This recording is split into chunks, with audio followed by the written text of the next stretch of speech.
मेरे स्टूडेंट, मेरे मित्रों, मैं आप लोगों को जिस प्रकार से कल मैंने आप लोगों को सिखाया था कि अवतल दर्पण में प्रतिबिंब कैसे बनाए जाते हैं, कैसे बनते हैं, उसी प्रकार से आज मैं आप लोगों को उत्तल दर्पण में प्रतिबिंब का बनना सीखेंगे। किस तरह से सीखेंगे, और ये ध्यान रखिए कक्षा 8 में भी है और 9 में तो है, ये 10 में भी है। तो इस तरह से इसको अच्छे से सीख लेंगे तो ये काम आएगा। हाँ, जैसे अवतल दर्पण में कई पोजीशन होती थी वैसे नहीं होता इसमें। आप गौर से देखेंगे प्रतिबिंब बनने में उत्तल दर्पण में, तो देखेंगे जैसे ये उत्तल है, उत्तल में क्या होता है कि नीचे की ओर, अंदर की ओर झुके हुए तल पे कलाई होती है, ठीक, उभरे हुए तल पे नहीं। और ये देखो, ये क्या हो गया, मुख अक्ष हो गया, ये ध्रुव हो गया, ठीक। ध्रुव के बाहर ये क्या हो गया, सी हो गया, वक्रता केंद्र हो गया, और ये एफ हो गया, फोकस हो गया।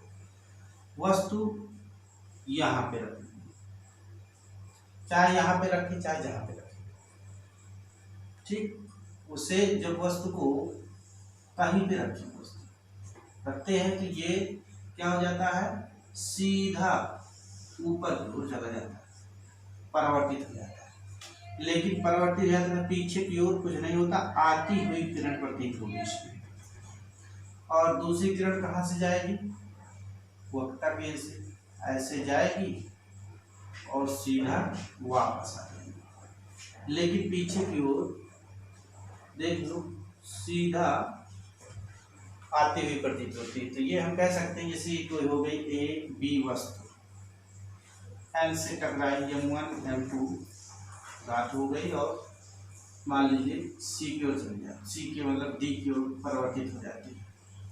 तो कहाँ पे आपस में इंटरसेक्ट होती है, यहाँ पे इंटरसेक्ट हो गई। तो ये वस्तु जो ए बी है, तो ये क्या बन गया, ए डैश बी डैश पर। तो मैंने क्या कहा कि मुख्य अक्ष के समांतर चलने वाली प्रकाश की किरण परावर्तन के पश्चात सीधा डी की ओर मुड़ जाती है।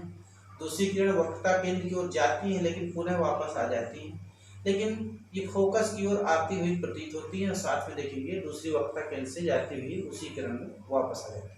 तो आपस में जहाँ इंटरसेक्ट होती, काटती है, तो उसे हम कहते हैं, वहीं पे प्रतिबिंब बनता है ए बी का प्रतिबिंब ए डैश बी डैश। आप जरा गौर से देखेंगे तो प्रतिबिंब की प्रकृति कैसे होगी, प्रतिबिंब की प्रकृति, प्रतिबिंब की प्रकृति आप देखेंगे तो वस्तु से छोटी है, वस्तु से छोटी। दूसरा, वास्तविक होती है या आभासी। तो देखिए कलाई की उस साइड है तो क्या हो जाएगा, आभासी, आभासी।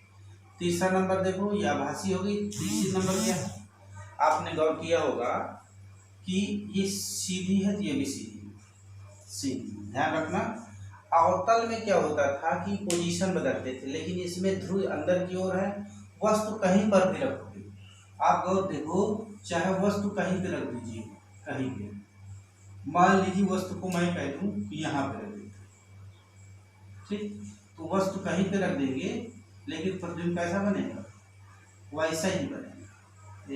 ये गई और वो उधर, और सीधा दूसरा क्या ये हो जाएगा, वहीं से होते हुए देखो आपस में होते काटे। कुल मिलाकर के हम कह सकते हैं वस्तु कहीं पर हो उत्तल दर्पण में, लेकिन प्रतिबिंब कैसा होगा, वस्तु से छोटा होगा, आभासी होगा और सीधी या सीधा होगा, यही होती है। इसीलिए पेपर में बार बार पूछे। तो आप इस तरह से इसको अवतल दर्पण में प्रतिबिंब बनना, वो उत्तल दर्पण में प्रतिबिंब का बनना सीख। अब आते हैं प्रतिबिंब बनने के अलावा, ये आगे चैप्टर में है कि F बराबर, देखो वक्रता केंद्र, चिन्ह पर पाटी भी देख लीजिए, चिन्ह पर पाटी पहले थोड़ा सा समझाते हैं। चिन्ह परिपाटी किसी का भी हो, चाहे अवतल के ले लीजिए चाहे उत्तल के ले लीजिए। मान लीजिए चिन्ह पर पाटी में सीखना है, तो ये आपका एक प्रकार का निर्देशांक, आप गौर से देखिए, ये निर्देशांक हो गया। और इसमें से यदि वस्तु इस साइड पे है तो ऋण में होगी, प्रतिबिंब इस साइड पे है तो ऋण में होगी, ये वस्तु हो गई।